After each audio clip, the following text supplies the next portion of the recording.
Finally చాలా రోజుల తర్వాత బ్యాడ్మింటన్ ఆడా, దెబ్బకి క్యాలరీస్ అన్ని బర్న్ అయిపోయాయి. సో విషయం ఏంటంటే ఈ రోజు ఆఫీస్ నుంచి త్వరగా లాగౌట్ అయిపోయి మా టీం అంతా బ్యాడ్మింటన్ ఆడదాం అనుకున్నాం. ఇంకా దొరికిందే ఛాన్స్ కదా అని చెప్పి ల్యాప్టాప్ త్వరగా షట్ డౌన్ చేసి మా ఫ్రెండ్స్ కోసం వెయిట్ చేస్తున్నా. మేము వెళ్లాల్సిన బ్యాడ్మింటన్ కోర్ట్ ఏమో ఆఫీస్ నుంచి 15 to 20 minutes ట్రావెల్ అనమాట. సో నేను మా ఫ్రెండ్ అయితే ఆటోలో స్టార్ట్ అయిపోయాం. మేము వెళ్ళిన బ్యాడ్మింటన్ కోర్ట్ వచ్చేసి Pal7 బ్యాడ్మింటన్ ఇన్ కొండాపూర్. త్వరగా లాగౌట్ అయిపోతున్నామనే ఎగ్జైట్మెంట్ లో బ్యాడ్మింటన్ ర్యాకెట్స్ తీసుకురావడం కూడా మర్చిపోయాము. అలా ఉంటది మాతో. ఇంకా చేసేదేం లేక ర్యాకెట్స్ కోసం బయట వెయిట్ చేస్తున్నాము. బట్ ఎంతసేపటికి రావట్లేదు, అప్పటికే లేట్ అయిపోయిందని చెప్పి రెంటల్ ర్యాకెట్స్ తీసుకొని ఆడడం అయితే స్టార్ట్ చేసాం. ప్రతి గ్రూప్ లో ఒక ప్రొఫెషనల్ బ్యాడ్మింటన్ ప్లేయర్ ఉంటాడు కదా, సో తనే ఇక్కడ మాకు రూల్స్ అండ్ రెగ్యులేషన్స్ అన్ని ఎక్స్ప్లెయిన్ చేస్తున్నాడు. తను ఎంత బాగా ఎక్స్ప్లెయిన్ చేసినా మేము మాత్రం కన్ఫ్యూజ్ అవ్వడం పక్కా. అసలు ఎటు వేయాలి ఎటు తిరగాలి అని కన్ఫ్యూజ్ అవుతూనే ఉన్నాము.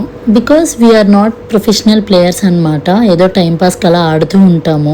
ఇంకా అలా కాసేపు ఆడి ఇంకా నా వల్ల కాదురా బాబు అని చెప్పి అక్కడే ఒక ఫ్యాన్ ఉంటే నీట్గా కుర్చీలో కూర్చుని వాళ్ళ గేమ్ ఎంజాయ్ చేస్తూ ఉన్నాను. సో నా డే ఇలా బ్యాడ్మింటన్తో ఎండ్ అయింది. అండ్ బయటకు వచ్చాక కాసేపు అలా ఫ్రెండ్స్తో చిల్ అయ్యి ఇంకా అలా ఇంటికి వెళ్ళిపోయాం.